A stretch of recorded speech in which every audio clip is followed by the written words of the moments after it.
Presented by Caltech.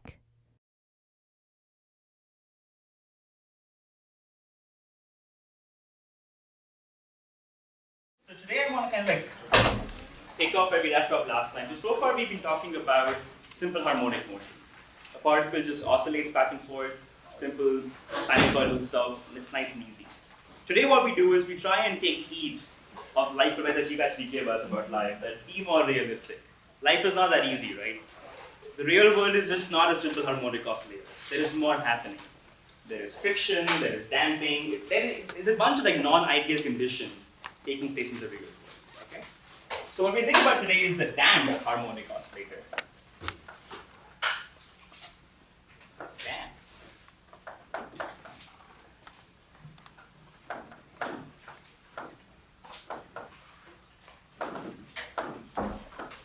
It's like adding bells and whistles as we go along. Today we'll do damped, next week we'll do forced oscillations, we'll do damped and forced. It's like adding more and more, layers of complexity and all the very simple things that we have so far.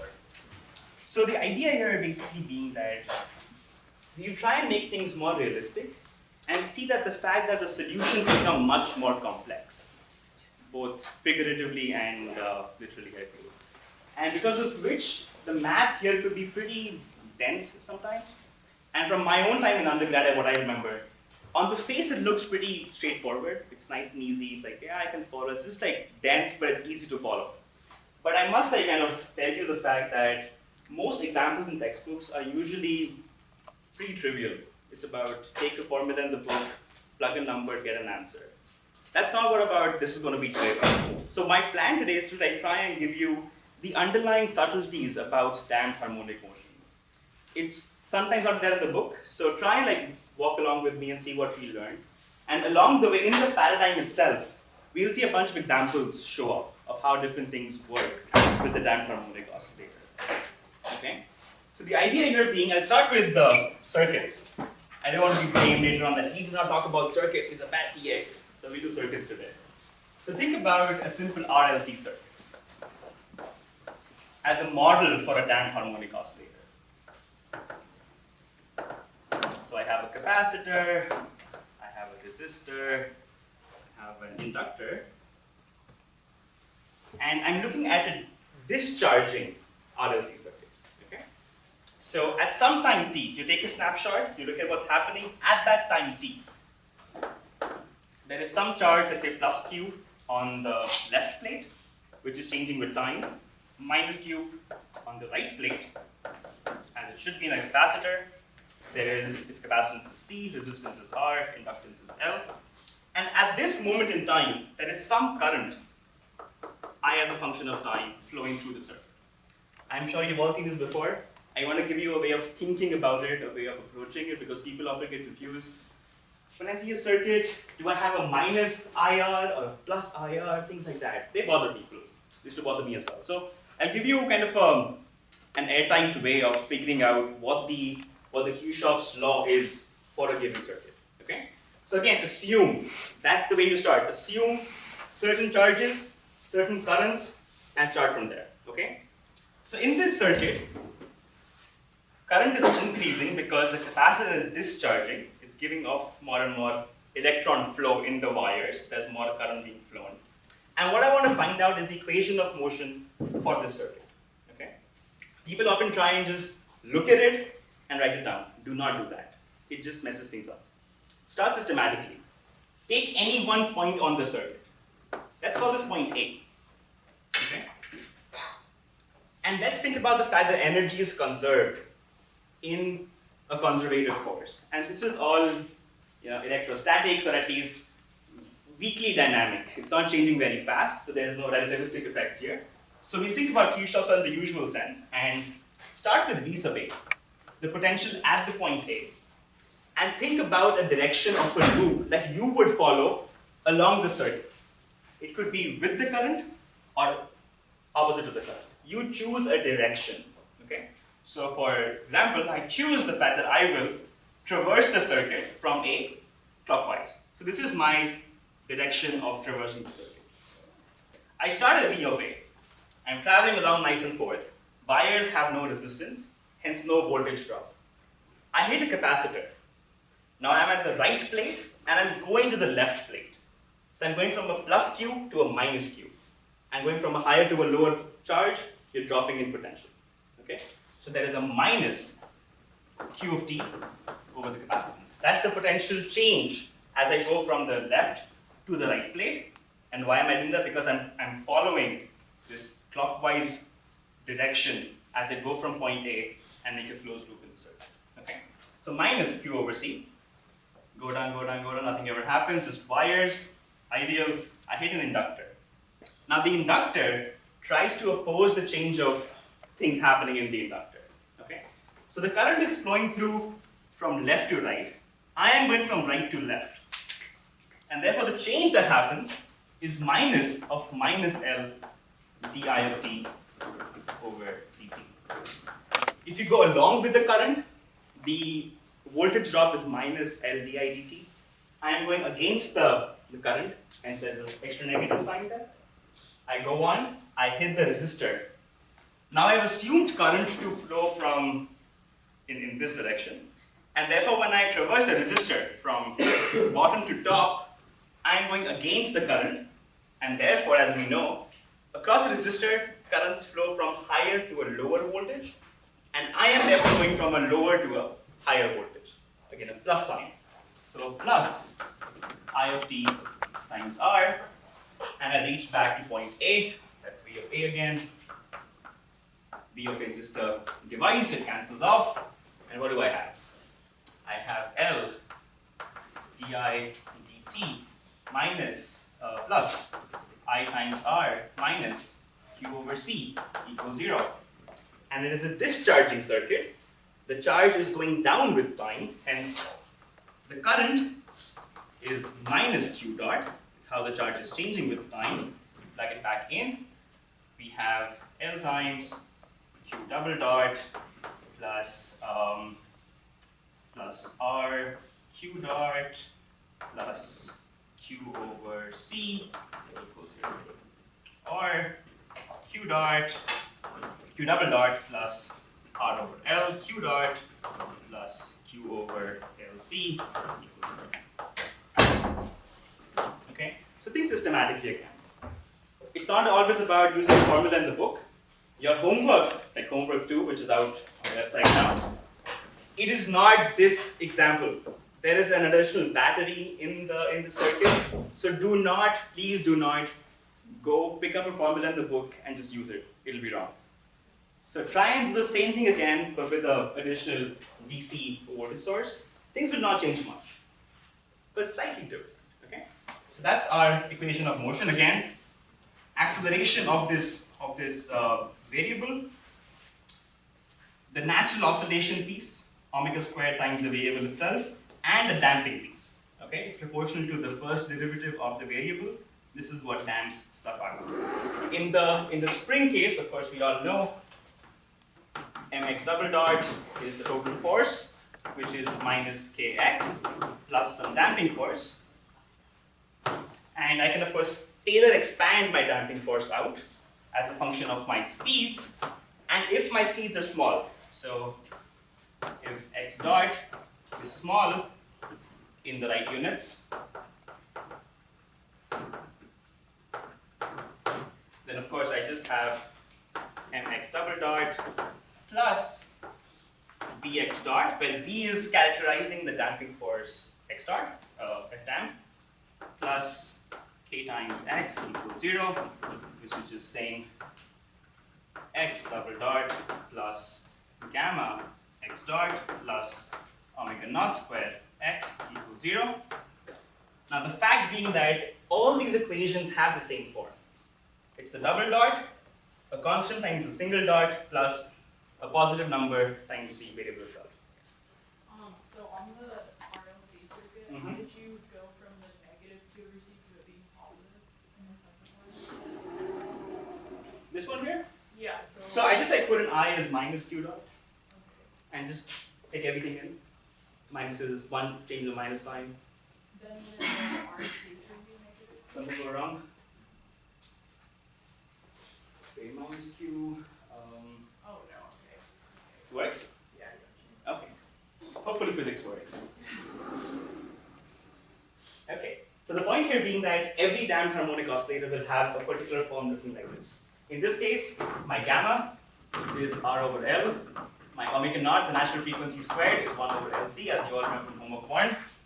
Out here, gamma is B over M, when B is characterizing the strength of the damping force to linear order, and omega naught squared, just as for the spring, is K over M. Okay? So that's what we have. And a little very interesting point, that what this captures is not capturing friction. It's capturing something called viscous damping. When the friction force or the damping force is proportional to the speed itself, the velocity of the object. Friction is not like that. Friction goes like mu times n. It's mu times the normal force, which is a constant, depending on where you are, of course. But this does not capture friction. Okay? I think your next homework might have a small problem thinking about that a little bit, so keep that out in mind.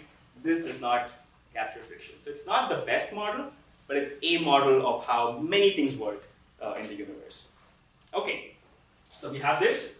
Now we make our leap of faith. We take this and go to the complex plane. We promote every variable to complex numbers. So x becomes a z. So z double dot plus gamma z dot plus omega naught squared z equals 0. Z is a complex number, and to get x of t, I just take the real part of z at the end after solving, because having complex numbers eases your life a lot. And the reason, because, simply put, is that sine A times sine B is not sine A plus B, but e to the A, e to the B equals e to the A plus B. And additions are always usually easier, sometimes, I don't know, but okay, that's the point. Any questions about this stuff? Yes. Wait, can you explain why we go to the complex plane again? So, there is no need to. Let's clarify that first. Then why are we doing it, right? I know. It's to make your life easy. Very, very honestly. Solutions for this as real things, when you plug in trigonometric functions, they become hard to play with. You would often find multiplications of some trig functions, sine of something times sine something else. And it's a horrible expansion. So this thing is what? It's like sine A plus B over 2 times cosine A minus B over 2, something like that. That messes things up. If I go to the complex plane, things ease out a lot. It's just about adding the arguments in the exponentials, and mathematically, it eases everything. And we'll see how that works, like today itself. And once I've done that, I've lived my life nice and good. I can take the real part, get my final solution. Okay? So let me try and convince that, okay, this is a good leap of faith, and we'll come back to how this becomes real by the end of it. Okay, so I have a complex differential equation, second order. I want solutions. What do you do when you see a diffy Q? What's the way to go about in life? Say that again? Cry. Guess. That's good, yeah. First you cry, and then replace the C with a T. Then you try. And by try, I basically mean you guess. That's what you do. You make a guess. If it's wrong, you go back home. If it works, you win the money. Okay? Make a guess. And whenever you have things like these, just guess the exponential. It's like an age-old wisdom people have been following through the ages. Just do it. Okay? Plug in an exponential. So try an ansatz. Try a guess. So ansatz, if you don't know, it's a fancy word for guess. You got to learn fancy stuff along the way. So you take a guess. My guess, z of t, is, let me call this c, some constant, e to the alpha t. Okay. I took an exponential. I don't know what c is, I don't know what alpha is. My hope, if this is a solution, if I plug it back in, that will restrict the possible values of alpha that this can take. But this is a guess. Okay? No one told me, I'm just playing around. Right? Okay, so that's a guess. What happens? So if this is a solution to that equation, just plug it back in and see what happens. So z double dot, what does that give me? C alpha squared e to the alpha t. That's the good part again. When you differentiate exponentials, they stay the way they are. They just bring down powers of something, okay, all across. That's the first piece. Second piece, plus gamma z dot c alpha e to the alpha t plus omega naught square z c e to the alpha t equals 0. Now I have one solutions, hence c cannot be 0, e to the alpha t cannot be 0 because I want a solution, hence this must be non-zero. So the c, the this, the c, the this, the c, the this, they all go away. Okay? And what I have is a simple quadratic equation. Alpha squared plus gamma alpha plus omega naught squared equals 0. So once we let all the tears out, all we have to play with is just a quadratic equation. That looks much better. Okay? If I have a quadratic equation in alpha, I can go and solve it. What are my roots? There's a whole song about quadratic roots, right? I don't know, I never remember it, but you guys are younger, maybe you do. So minus the linear piece, so minus gamma plus minus the determinant, square root, gamma squared minus 4 times the number here, which is 1, times the number here, omega naught squared. So 4 omega naught squared divided by 2. That look good to everyone? Okay? Again, differential equation looks horrible. Guess, put it back in, get equations for the exponentials argument, which you want to constrain, which tells you the solutions of the diff EQ are. Okay? So that's my solution set. And depending on 2 things now. Depending on if gamma square is more or less or equal to 4 omega naught square, the square root could either be complex, real, or 0. And then I have this plus minus out here, hence 2 solutions. Okay? And I expect that because I have a second order differential equation, I must expect 2 solutions. So having 2 different values of alpha is reassuring. Okay?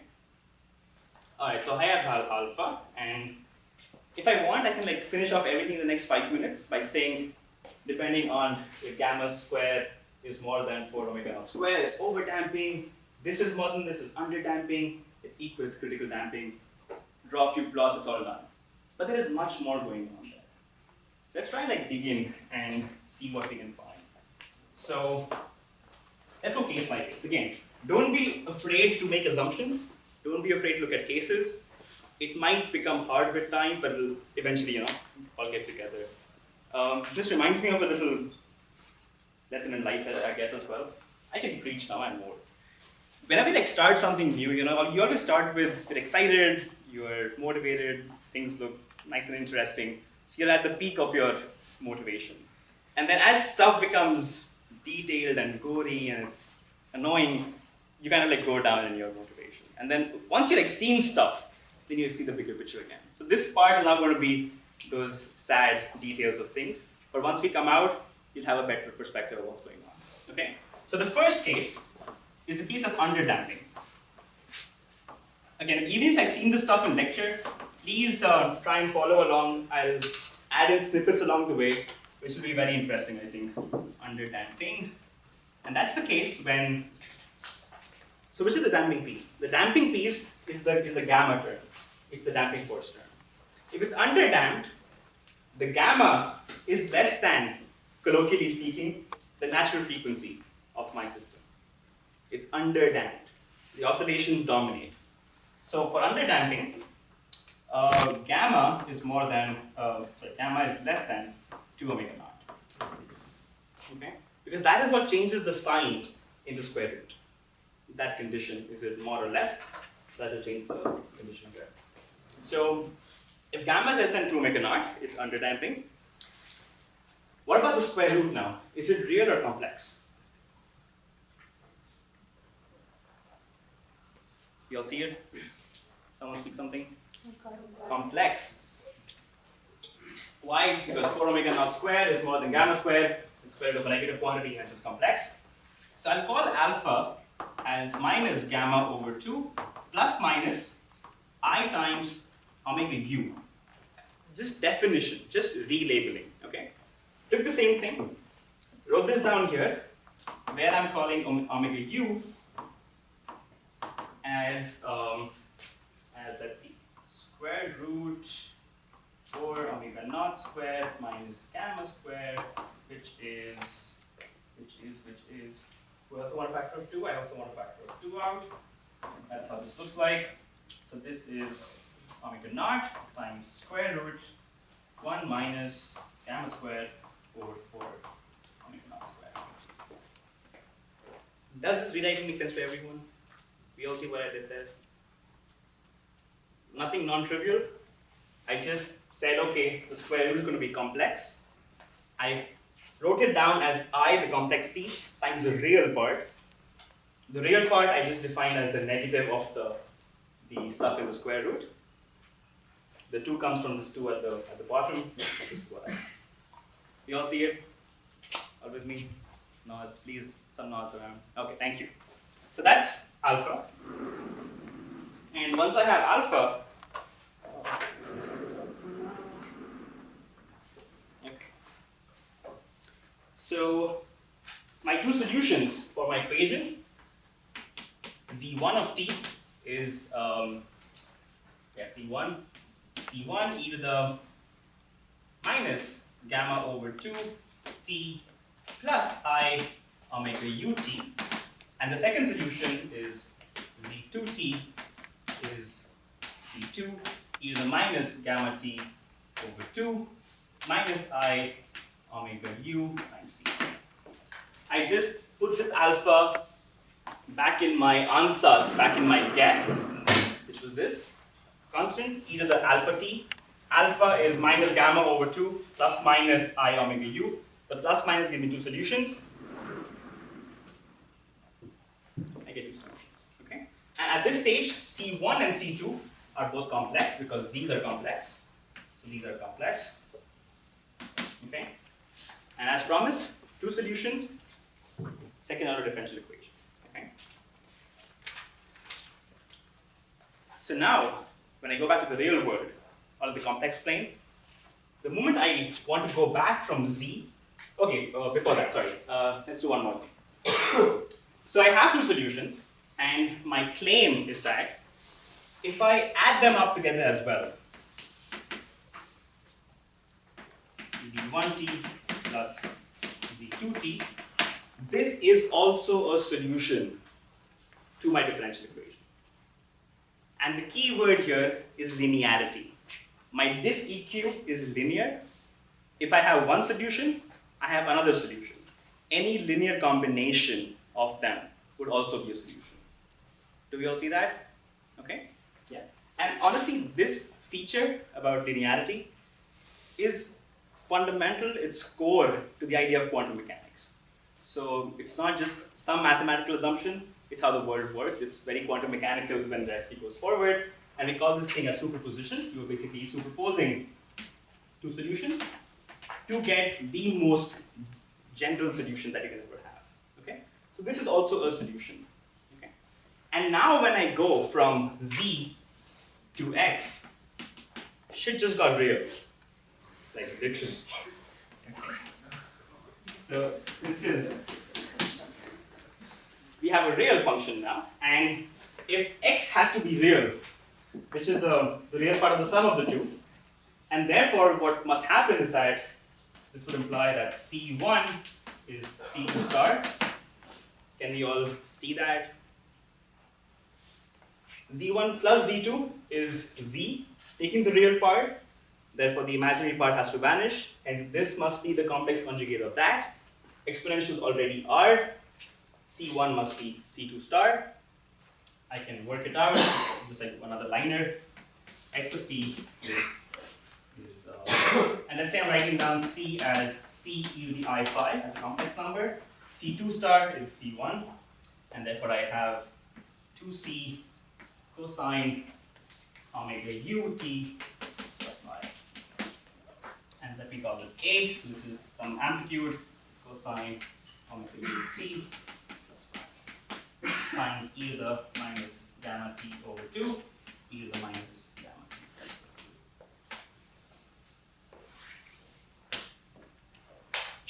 Okay, do we all see that?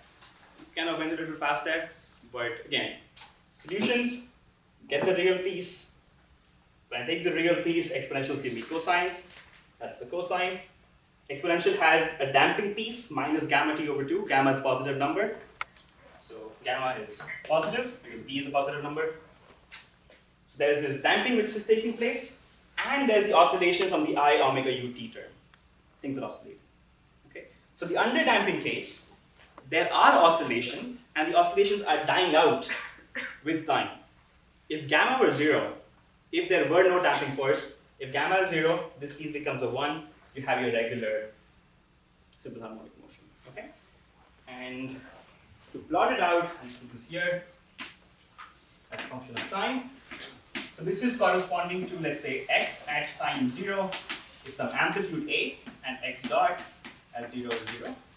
An example of initial conditions. Again, I still have two unknowns, a and phi, given by initial conditions, where I start and how I start. So I start, and then I oscillate, but not as high every other time, keep going down, and this exponential decay in my oscillation piece. This curve is e to the minus gamma t over 2. Same here, the envelope e to the minus gamma t over 2. And the oscillation frequency. So this oscillation is happening at frequency of, angular frequency of omega u. So in the underdamping case, there are oscillations. It's being damped. The frequency of oscillation is not omega naught.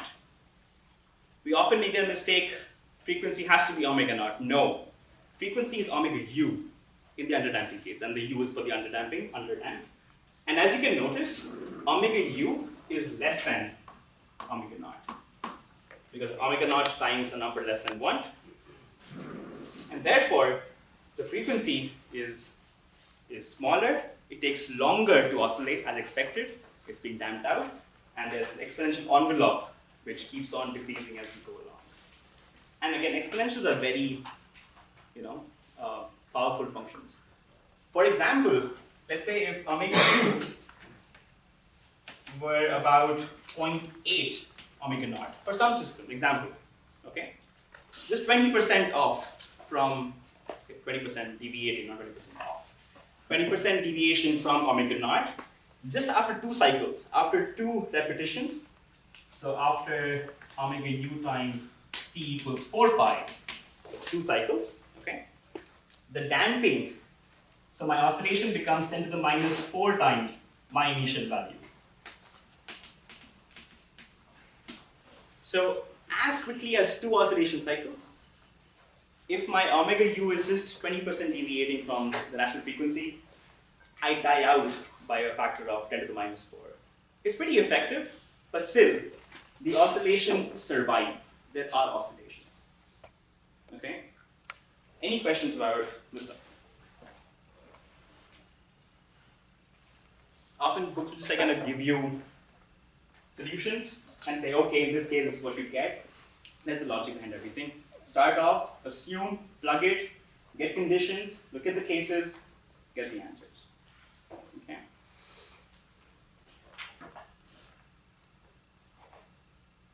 There got to be questions. Do you all know this stuff? On the plot, the exponential on top, shouldn't it be positive gamma t over 2? This one? The other one. This one? So the point here is that this piece, no, if it's a positive, it will grow with time, right? So, but you just wrote the same thing for the top and bottom. okay, good point. So the idea here is that it's a whole multiplicative solution, right? You're right in the sense that this, just the e to the minus gamma t over 2, that's how it looks like, just exponential decay. But the oscillating part could be negative. So when the cosine piece becomes negative, that is being damped out further by what it would have been if this was not there. Okay? So my way of saying this is the envelope which defines the oscillation. Question? Yeah. Where does that C2 star come from? Good. So I got Z1, Z2. General solution was Z1 plus Z2, which was C1 e to the yada yada plus C2 e to the same thing. But my real oscillations are real. They're real quantities. Right now I had a complex solution. When I take the real part of the sum of the two, okay? So maybe I can say it here. If I have a complex number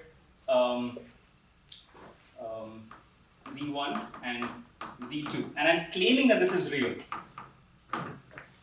that means that the imaginary part have to vanish of this thing, right?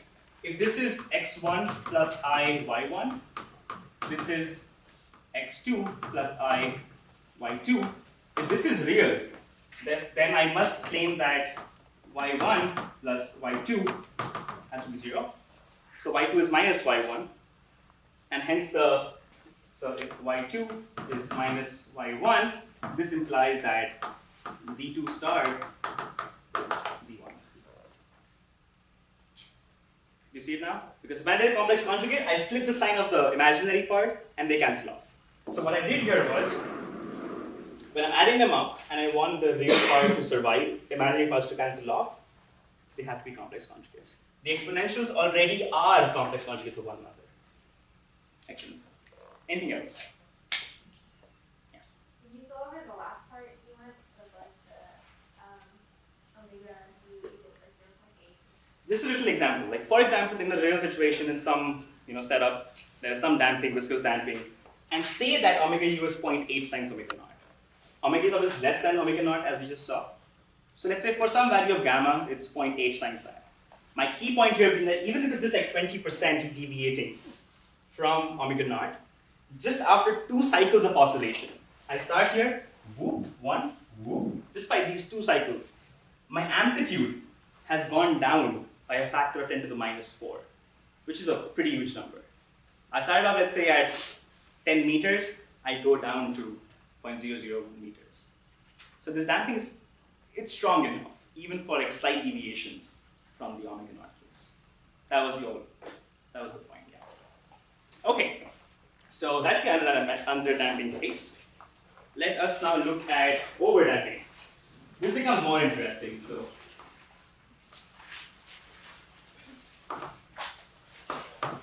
this is when there are no oscillations taking place. The damping dominates, and there's a sluggish return to the origin, to the equilibrium position. You perturb it, it wants to oscillate back and forth, but the gamma is strong enough, more than 2 omega naught, such that it never oscillates. So it's pretty sluggish. It's a sluggish return to the origin. Okay, and let's go back again. If gamma is more than 2 omega naught, the square root in my alpha piece is positive. So alpha is a real value, it's not complex. Okay, so it makes life easier, I think. So alphas are real now. They could be negative, but we can see that. Let me define 2 things, which will ease your life a lot. I'm going to call mu1 as gamma over 2 plus square root, that same thing, which is gamma squared over 4 minus omega naught squared. And I'm going to call mu2 as gamma over 2 minus square root, same thing, gamma squared over 4 minus omega naught squared. I just took the factor of 2 in the denominator up back front, and that's what I define as mu1 and mu2. And in this language, my solutions alpha are minus mu1 and minus mu2. Okay, I just split the sign up here for convenience. Okay, so I got mu1, mu2s. You could convince yourselves, pretty easy to see, that mu1 is more than mu2 and they're both positive. Let's take a minute there. This is important. This is criteria. This is condition. This is true always. Gamma over 2 is a positive number on both sides. you can easily see that mu1 is more than mu2 because there's a plus here, there's a minus here, and square roots are always positive numbers. Okay? And this piece is less than this because of this condition. So what you get out of the square root is less than gamma over 2 because gamma is more than 2 omega naught. So mu1 is more than mu2 is more than 0. Okay? And the solution alpha are minus mu1 and minus mu2. We all see it? Okay? Alright. So once I have this, and they're all reals, my overdamped solution, x overdamped as a function of time, is again just C1 e to the minus mu1t plus C2 e to the minus mu2t. Again, two solutions, one for alpha is minus mu1, one for alpha is minus mu2. Generally speaking, solution is the linear combination of the two with two unknown constants, C1 and C2. Now they are real because I just want everything to be real here. Because my alphas are real, x has to be real, C1, C2 are real, and they're both just going down with time. And you fix C1, C2 by the initial conditions. Okay? So my question to you, out of these two pieces, the mu1 piece and the mu2 piece, which is the one which dominates late time behavior? As time is increasing, forget the starting few moments. After a while, which of these two is more dominant? The mu1 or the mu2? mu1. But how many for mu1? And mu2? The rest don't care. That's a good attitude. I like that. Yeah. So think about it. They're both decaying with time. Mu1 is a positive number. Mu2 is a positive number. So they're both going down in time. Mu1 is more than mu2. So this piece, the first part, is going down much faster than the second part. Okay? The rate of fall for the first one is much faster than second. Okay? And because of which, for late times, the first piece has already become too small. And what remains is the second piece. So for late times, for t much, much larger than 1, in the right units again, x overdamped of t is approximately C2 e to the minus mu2t. The slower piece dominates because the faster piece, when it's falling down, it becomes real small. So the actual value is the second piece. Okay? And then depending on how I start, as a function of time, x of t, the overdamped case. So now say this is my origin, right? Out here, this is origin. I take a particle in an overdamped situation, and I just leave it. There's a spring attached to it. It's going to go back, but it's being overdamped. It just goes back. Okay? If I just leave it there, exponential will just start and gradually get me down all the way. Okay? Just left it. Now say if I chug it away from the origin. So I chug it out, it's going, the spring extends, it's pulling you back, being sluggishly slowed out. So for the case I chuck it outward from the origin, it first goes away and then comes back. Okay? And third possibility, I start and I chuck it towards the origin. So I give it velocity towards the equilibrium position. In that case, it goes back, crosses the origin, tries to come back, and settles down. Okay, so three different cases. I wish I had colored chalk, but this case is when you throw it away from the origin. This is when you just leave it. And this is when you chuck it towards the origin. And what we find is that at most, the particle crosses the origin only once. If I want a solution for x overdamped as a function of time equals 0, if I want to find that time for which it crosses the origin, there is at max only one solution, which is pretty easy to see. Put this back here, so I have C1 e to the minus mu1t plus C2 e to the minus mu2t equals 0, and therefore the time for which this happens is, I can just copy it down right now, it's 1 over mu1 minus mu2, positive number, log minus C1 over C2. So depending on what C1 and C2 are, depending on my initial conditions, do I throw it away, leave it, or chuck it in? It could cross the origin at most once. Okay? So in the overdamped case, there are no oscillations. It's a sluggish return to the origin, and at max, it will cross it only once if I chuck it in with sufficient speed to cross and then slowly come back. Okay? So this damping is really powerful. Overdamped, there are no oscillations. So there is no concept of a frequency here. The mu's or the alphas, they tell you how rapidly it damps out, no oscillations, and depending on how you start off with, some point, outward, inward, leave it, it may or may not cross the origin, but it will only cross it at max once. Okay? All right, questions? Yes? Sorry?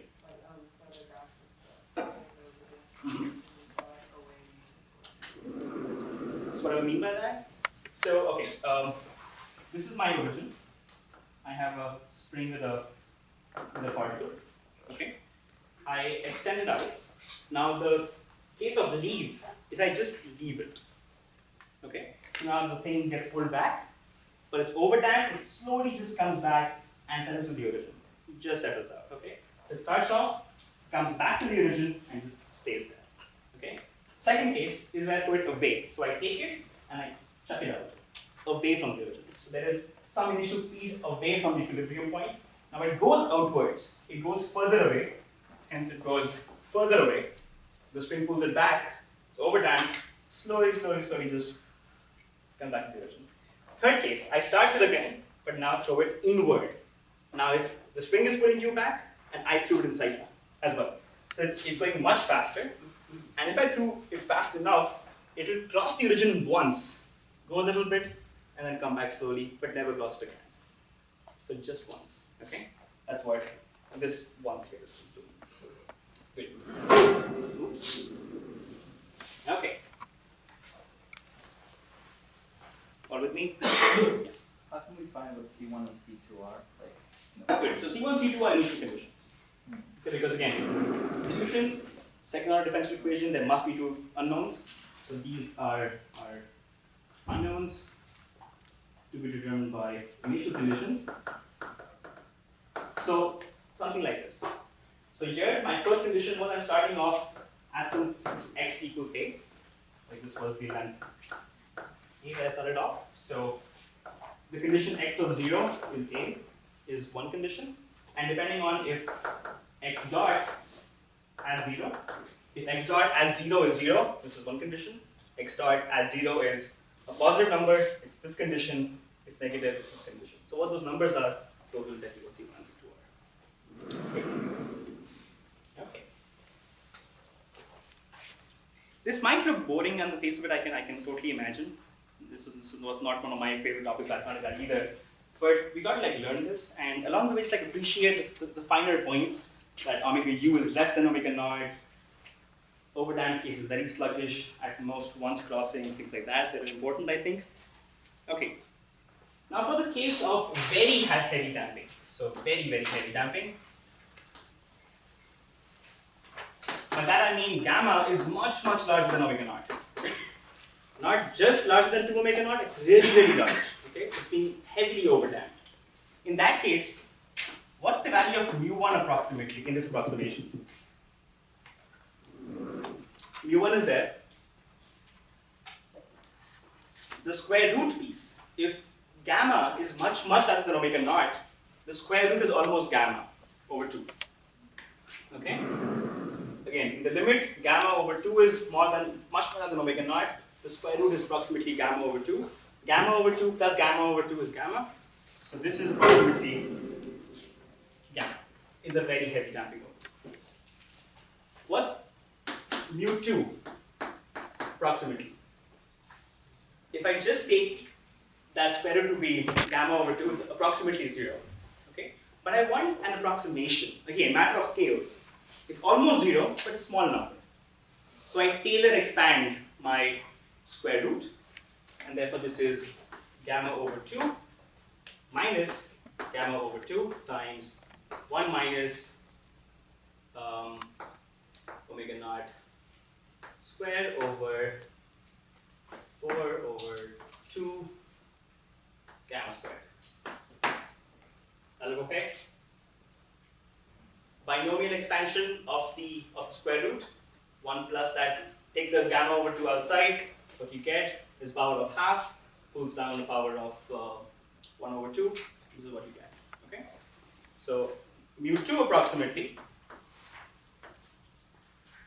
is the gamma over 2 cancels off as expected, and you have 2 times omega naught squared over gamma squared. This is what you have. I'm missing something. Oh, this gamma goes away with that. This 2 goes this. Yeah. Okay. There you go. I had it right. We all see that? It's just math. Just binomial expansion of this square root. Pull the gamma square over 4 outside. Expand it to first order. This is what you get. Okay. So mu1 is approximately gamma. Mu2 is omega naught squared over gamma. And since gamma is much, much more than omega naught, therefore, this is much, much less than gamma. If that's not obvious, it's one-liner.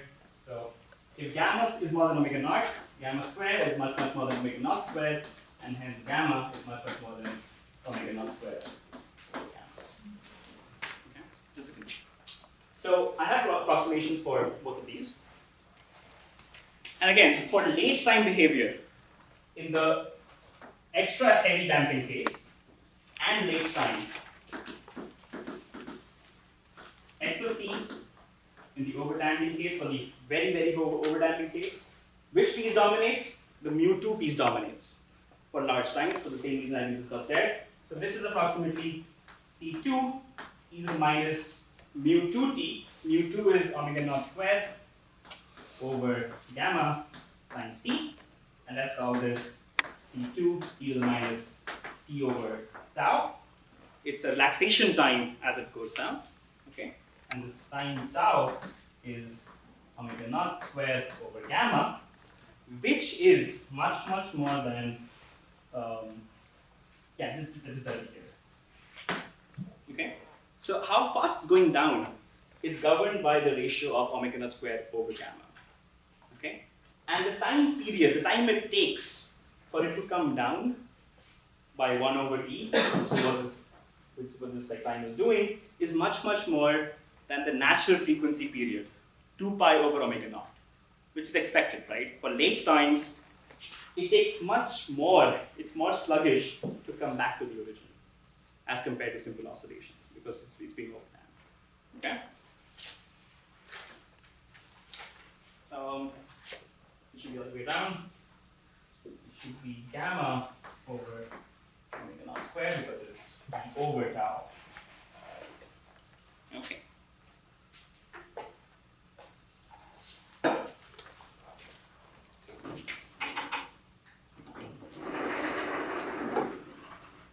All right.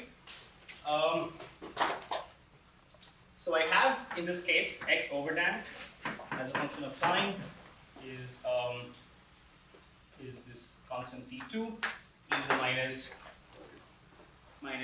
omega naught squared over gamma, omega naught squared over gamma times tau, all in the exponential. What's my damping force? If I had the solution, the damping force is just the number b times x dot, right? That's how we started it off. If you want a reminder, the damping force was b times x dot, and b was just gamma times m. So if I do an x dot, what do I find? I pull down one factor of minus omega naught squared over gamma. So it's C2 b omega naught squared over gamma minus sign times e to the minus omega naught squared t over gamma. This thing again is just x again. So this is minus b omega naught squared over gamma times x again. and b omega naught square over gamma. So b minus gamma over b, what is that? Gamma over b is 1 over m. So gamma over b is 1 over, that's m. Omega naught square is k over m times x of t again.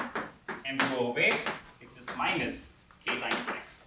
So the damping force for very heavy overdamping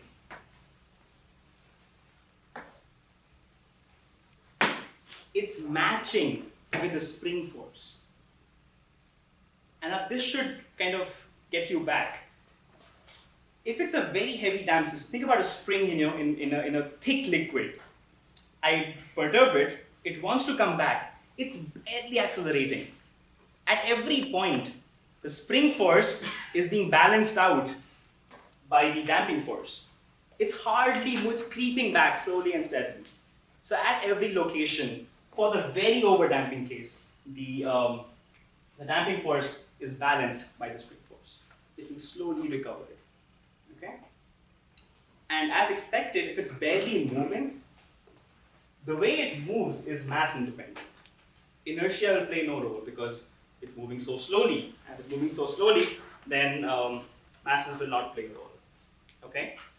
So, by using your physical intuition, if I leave things out in a very heavy damp liquid or whatever, it slowly just creep back at the slowest possible pace. This is what happens. If the damping force is equal to the spring force, why does it move at all? Because you haven't put any force, you just... Good, so I should maybe be a little more careful here. This thing is, again, this will be approximately equal to that because they're all late time behaviors and approximations, right? But also, it'll barely accelerate. If it has this initial velocity, just get moving at a slow speed, it will never accelerate to get there. Questions? Okay, I have about like 5 more minutes. So, we can quickly do critical damping in a short discussion and then continue next time maybe. Critical damping. A third condition where gamma is 2 omega naught. So gamma is 2 omega naught. And when that happens, the square root vanishes. So my solutions are both minus gamma over 2 and minus gamma over 2. They're the same. It's degenerate. And therefore, I did not find 2 distinct solutions as I must have found. Right? Second order differential equation, I must have 2 solutions. I just found 1 in this case. Because in this case, alpha is minus gamma over 2 and minus gamma over 2. So they are degenerate. They're not different solutions. Okay? So one solution is, of course, x1t is just c1, some constant, e to the minus gamma over 2 times t, e to the alpha t. And you can convince yourselves by working it out if you like. The second solution is again a number, a constant, t times e to the minus gamma t over 2. This is also a solution. I am claiming, I'm not proving it. You can take this, plug it back into the differential equation. This will also be a solution. And hence the most general solution, x of t, in the critical case, x crit is just c1 plus c2t e to the minus gamma t over 2. So again, you have similar exponential behavior. Depending on how you chuck it, you leave it, you throw it outwards, you throw it inwards, it'll have similar curves like we had up there. If you throw it outwards, it'll go like that. If you throw it, just leave it, it'll come down. If you chuck it inwards, it'll go this way again. This is again xt as a function of time. It'll be slightly different because the rate is different than the overdamped case. And we'll talk about this more in detail next time, but what I want to mention, like a little cute math fact, if anyone is here a math enthusiast, if I have a differential equation of kth order, okay? So I have k derivatives at max. We have a second order, so k is 2 for us. And in that case, if alpha, the root of my differential equation, the piece that I get from there, is repeated n times. Okay, there are n repetitions. In our case, there are 2 of them here. We got the 2 same solutions. The solutions are e to the alpha t, t to the e to the alpha t, t squared e to the alpha t, so on and so forth, e to the n minus 1 times alpha t. I think it's t, t to the n or n minus 1, n minus 1. So if you are ever faced with differential equations where you guess your solution, your alpha gets repeated n times. Your solutions for those repetition times is this set of solutions. For us, n was 2, hence e to the alpha t, and e to t times e to the alpha t. What are 2 solutions? This one and this one here. General thing is the linear combination. It looks very similar to the overdamped case, but it's very, very important. I'll give out the climax, like why it is. My claim that I prove next time is the fact that in critical damping, the mass returns to the origin the fastest, compared to both the critical, the overdamped and the underdamped case. It will come back to 0 in the least amount of time, the fastest. So this is, it comes back to the origin fastest. And again, this might seem esoterical, like why am I even bothered about this? But this door out here uses critical damping. When I open the door, it comes back. If the door were underdamped, it would hit me in the face and keep oscillating back and forth. If it was overdamped, it would take forever to close. If it's critically damped, it will close the fastest. Shock absorbers in our cars use critical damping. When a car bounces on a bump, you want the shock absorber to absorb the shock the fastest. If it's underdamped, your car's going to go up and down. If it's overdamped, it will take forever for it to, come back to its equilibrium position. Critical damped cases, it comes back to where it started, the fastest. So this thing is not just a figment of my imagination. It's actually true stuff used in everyday life. So Friday we talk about this and about a bunch of other things. So see you guys Friday.